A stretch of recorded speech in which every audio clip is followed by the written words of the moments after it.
On March 31, 2006, in Columbus, Ohio, Brian Shaffer, a 27-year-old medical student at Ohio State University, walked into the Ugly Tuna Saloona, a popular bar on High Street. Tall, athletic, with short brown hair and a warm smile, he laughed with friends, unaware that by night's end he would vanish without a trace. Security cameras, monitoring the bar's only public exit, never captured him leaving. His disappearance, a chilling puzzle, gripped Columbus and baffled the world. Columbus in 2006 was a vibrant college town, its high street alive with bars, music, and students. The Ugly Tuna, perched on the second floor of a commercial building, drew crowds with cheap drinks and live bands. Its narrow staircase, lit by neon, led to a single exit, watched by CCTV. Brian, a second-year medical student, was known for his humor and dedication. He was going places, his friend Clint Florence told the Columbus Dispatch. Born in Pickerington, Ohio, Brian was the eldest son of Renee and Randy Shaffer, a nurse and engineer. He played soccer, loved Pearl Jam, and dreamed of becoming a doctor, inspired by his mother's battle with cancer. "Brian was our rock," Randy said, voice breaking, in a 2007 interview. After Renee's death in March 2006, Brian leaned on friends, planning a trip to Miami with his girlfriend, Alexis Wagner. "I love you," he told her that day. On March 31, Brian met Clint and another friend, Meredith Reed, for dinner, then bar hopped. By 9:45 p.m., they hit the Ugly Tuna, Brian wearing a green t-shirt and jeans. He was happy, Meredith recalled. They drank, danced, chatted with patrons. Around 1:15 a.m., Brian was seen on CCTV entering the bar after stepping outside briefly. By 2 a.m., Clint and Meredith, unable to find him, left, assuming he'd gone home. Saturday, April 1, Alexis called Brian's phone, no answer. "He always picks up," she told police. Randy, worried, checked Brian's apartment on King Avenue, finding it untouched, keys, wallet, phone, missing. "This isn't him," Randy said, reporting Brian missing at 5 p.m. His apartment, with medical books and a Pearl Jam poster, offered no clues. He had exams, Alexis said, puzzled by his absence. Columbus police, led by Sergeant John Hurst, took the case. "College kid, probably drunk," an officer initially thought, but Brian's discipline raised doubts. "He's not reckless," Randy insisted. The student community mobilized, taping flyers with Brian's photo captioned "Missing Brian Shaffer" across High Street. "Someone saw him," classmate Kelly Bruce told WBNST 10 TV. The hashtag Find Brian Shaffer emerged on MySpace, spreading fast. The Ugly Tuna's CCTV was key. "We watched every second," Hurst said, seeing Brian enter at 1:15 a.m., but no exit. The bar's escalator led to one public door, recorded clearly. A service exit for staff only was locked, no camera. "No one used it," manager Andy Campbell said, yet Brian, with his easy laugh, was gone. "Like he dissolved," Clint said, stunned. Columbus felt the shock. Brian was solid, his professor Dr. Michael Caligiuri told reporters. Students held a vigil at Ohio State, candles flickering. Randy, staying in Columbus, searched Brian's phone records, finding a last call to Alexis at 1:55 a.m. unanswered. "He was fine," she said. "No debts, no fights, no signs of distress." "My son had plans," Randy said, clutching Brian's soccer jersey. Police searched the bar April 2. No blood, no signs of a struggle. "Clean," Hurst said. They interviewed patrons, staff, finding no one who saw Brian after 1:55 a.m. A woman Brian spoke to, unidentified, left no leads. "Just a stranger," Meredith said. Online, theories swirled. Accident, abduction. "Someone knows," Kelly posted on MySpace, gaining traction. The community, from classmates to bar regulars, felt a void. Brian ran mornings, but his sneakers sat in his apartment. His Motorola phone, active until 2 a.m., went silent. "Dead battery," Hurst said, sending it for analysis. Friends gathered at the Ugly Tuna, staring at the escalator, willing Brian to appear. "Where's he at?" Clint asked, voice low. Columbus, a city of promise, darkened, its mystery deepening, a medical student lost in a crowded bar. As Brian Shaffer remained missing, Columbus rallied to find him. By April 2, 2006, Randy Shaffer, Brian's father, stood outside the Ugly Tuna Saloona, holding his son's photo. "We need him home," he said, voice raw. Over 200 students, friends, and neighbors joined, scouring High Street with flyers. Columbus police, led by Sergeant John Hurst, coordinated, but the lack of CCTV footage stumped them. The city, alive with spring, became a maze. Brian's absence a wound. Ohio State students searched alleys near the bar. Brian walked this route, Kelly Bruce said, checking dumpsters, showing his picture to vendors. He was here Friday, a barista said, no further help. Police sealed the Ugly Tuna, dusting for prints, reviewing hours of video. No sign of him leaving, Hurst said. The service exit locked, offered no answers. It's a dead end, a detective admitted, frustrated. Police combed CCTV frame by frame. Brian's last seen at 1:55 a.m., Hurst said, on the escalator talking to two women. Every patron exiting was identified. None Brian. He didn't walk out, Hurst said. Canine units sniffed the bar, finding Brian's scent near the entrance, nowhere else. Like he vanished, Officer Kathy Collins said.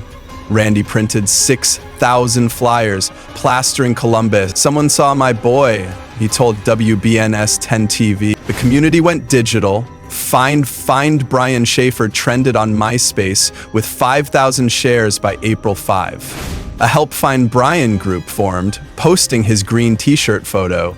The Columbus Dispatch ran his story, Randy pleading he's out there. Students held a candlelit vigil on campus, rain falling. Brian's our friend, Meredith Reed said, tearful. Media vans lined High Street, reporters asking, where's Brian? The city, united, felt helpless. Police searched the Olentangy River a mile away, fearing Brian fell in. Divers scoured murky depths, finding nothing. Were thorough, Hurst said, despite no leads. They interviewed 50 patrons, no one recalling Brian after 2 a.m. The women he spoke to, students, said he was fine, just chatting. Randy, desperate, begged on TV. Call us. Tips poured in. Brian in Cleveland, at a gas station. Oh, false, Hurst said. Challenges mounted. Police think he's partying, Randy said, angry. He hired private investigator Don Corbett, who rechecked the bar. No hidden exits, Corbett said, finding a loose floorboard. Inconclusive. Neighbors raised $25,000, 0 cents for information. Brian's worth it, Dr. Caligari said. April rains blurred potential tracks, flooding alleys. Weather's killing us, Kelly said, soaked, searching parking lots. Students combed parks, underpasses, hoping for clues. He wouldn't leave, Alexis Wagoner said, clutching Brian's photo.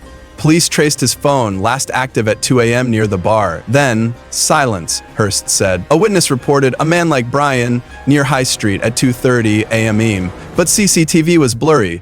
Not enough, Hurst said, sending patrols, finding nothing. The community, exhausted, pushed on.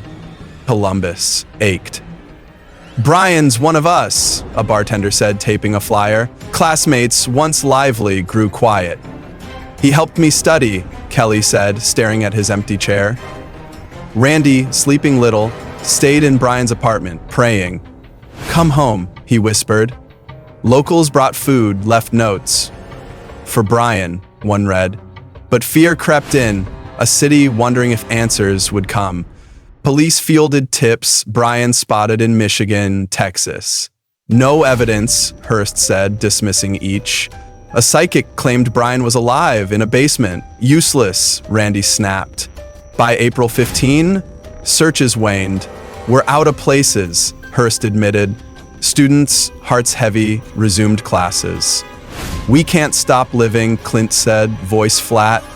Randy, tireless, taped new flyers. Rain smudging ink. The Ugly Tuna stayed open, its escalator a grim reminder.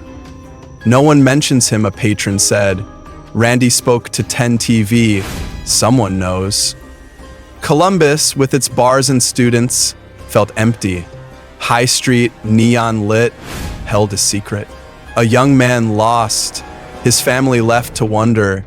The search, though fading, kept Brian's name alive, a mystery unresolved. With Brian Shaffer gone, Columbus police deepened their probe. By May 2006, Sergeant John Hurst led a 15-officer team determined to unravel the mystery.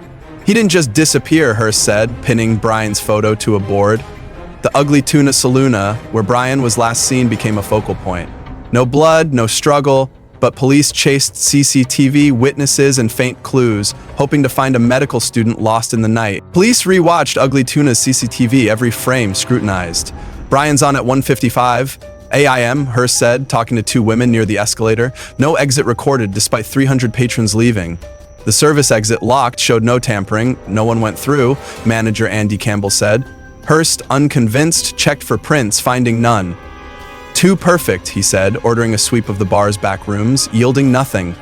Witnesses offered little. Bartender Heather Lyles saw Brian order a shot. He was normal, happy, she said.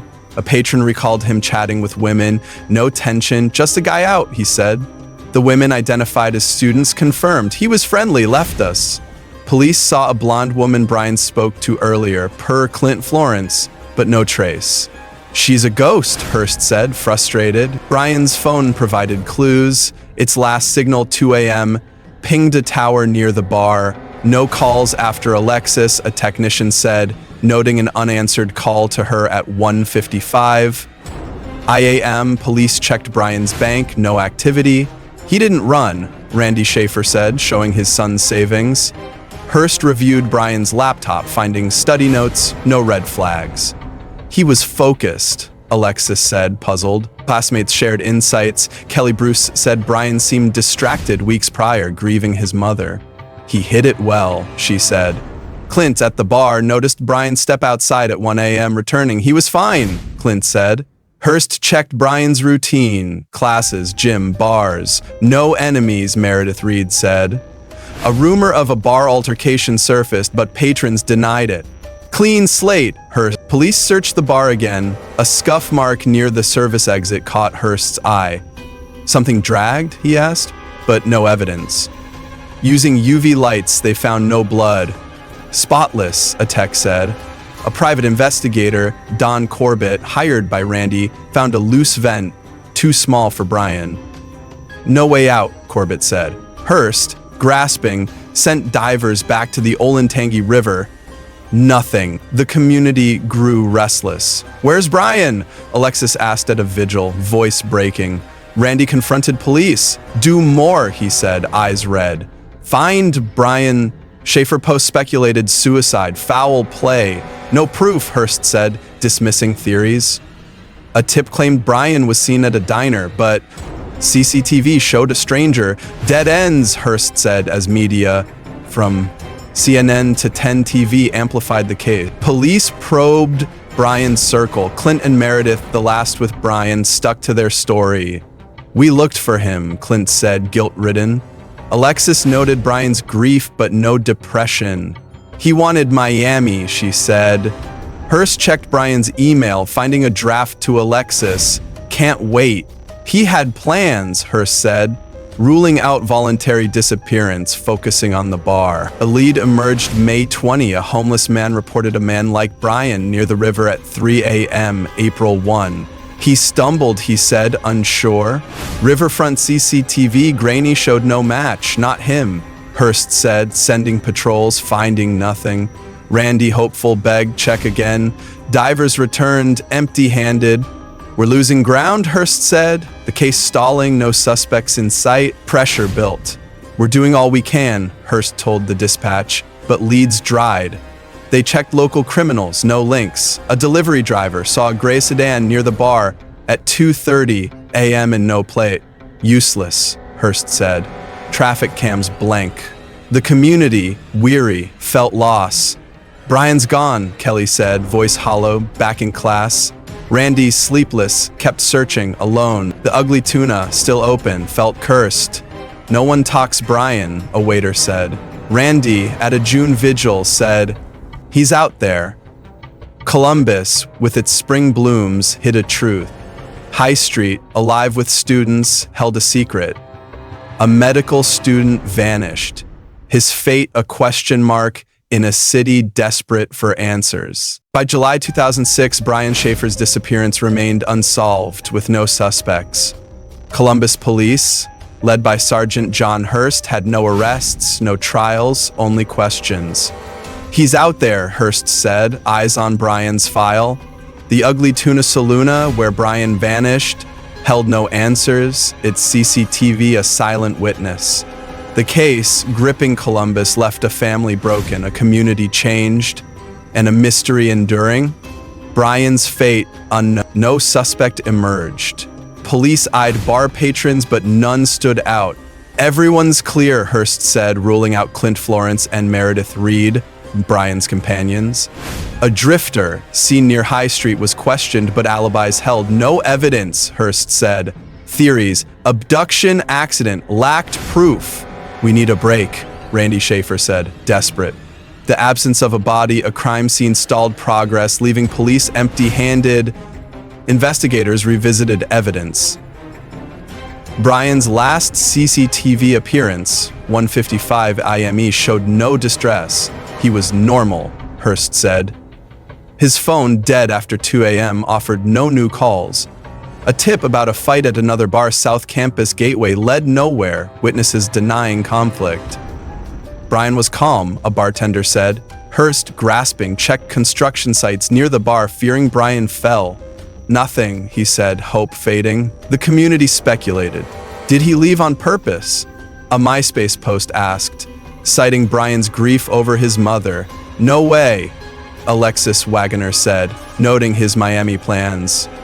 Randy, furious, told 10TV, my son didn't run. A psychic claimed Brian was trafficked, dismissed by Hearst. We stick to facts, he said.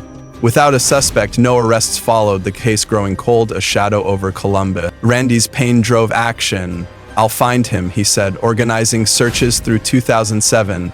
Students, fewer now, joined, checking woods, rivers. Brian's family, Kelly Bruce said, tearful. The Shaffers raised $50,000, 0 cents for tips, but leads, Brian in Florida, Canada, fizzled.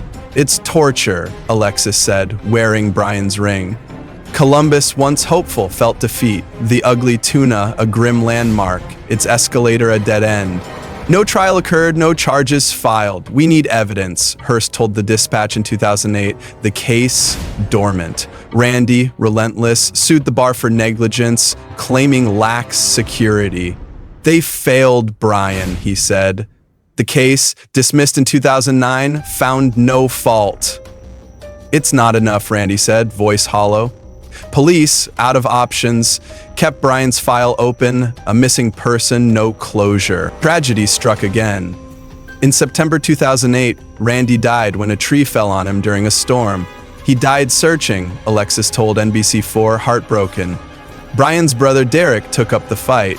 For Dad, for Brian, he said, launching vigils. The community mourned, flyers fading on High Street. Randy was hope, Meredith said, lighting a candle. Brian's case, now an orphan, lingered, unsolved, haunting Ohio State. The aftermath reshaped Columbus. In 2009, Ohio State added campus safety patrols, spurred by Brian's case. He's why, a dean told the Lantern. Bars installed better CCTV, High Street brighter. Brian changed us, a councilman said, unveiling rules. Annual vigils with Pearl Jam's comeback drew crowds. He's not forgotten, Kelly said, 2010, holding a green ribbon. Brian's color. The case exposed gaps, poor bar surveillance, slow police response. We learned, Hearst said, retired by 2012. Online, find Brian Shaffer post persisted. Theories wild. Brian in Mexico, a victim of crime. No proof, Derek said, maintaining a website, findbrianshaffer.com. Alexis, now married, kept Brian's memory. He's my first love, she said, 2016, visiting his apartment, empty. Brian's legacy endures. In 2020, Derek founded the Brian Shaffer Fund, aiding missing persons searches. No family should hurt, he said at a fundraiser. Columbus police with new detectives rechecked CCTV tips in 2023. Nothing new. He's a ghost, a detective said. The Ugly Tuna, closed in 2010, became a memory. It's building a reminder. Brian was there, a student said, passing by. High Street, still vibrant, carries Brian's shadow. He's out there, Derek said, 25, taping a flyer, faded but defiant. Columbus, with its bars and students, reflects. A medical student, a night out, a vanishing. We failed him, Alexis said, visiting Randy's grave. Brian Shaffer, forever 27, remains a mystery, his smile a call to never stop searching, a wound unhealed in Ohio. Some stories never end, they just fade away. If this one left you feeling uneasy, good. That means it stayed with you, just like those who vanished and never returned. Subscribe to Drifted and follow the stories that disappear into the dark.